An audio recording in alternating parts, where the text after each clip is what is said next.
ছেলেরা ভালোবেসে থাকতে চায়, কিন্তু আমাদের মতো কিছু মেয়েরা রাখতে চায় না।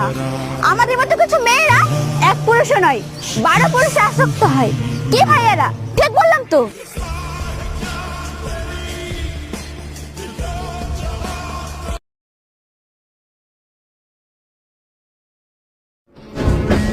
আমি নষ্ট হয়েছি শুধু তোমার কারণে, কিন্তু আজও জানতে পারলাম না কি ছিল তোমার মনে।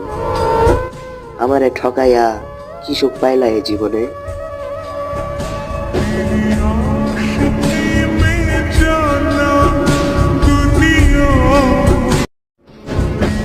আমি নষ্ট হয়েছি শুধু তোমার কারণে, কিন্তু আজও জানতে পারলাম না কি ছিল তোমার মনে। আমারে ঠকাইয়া কি সুখ পাইলা এ জীবনে।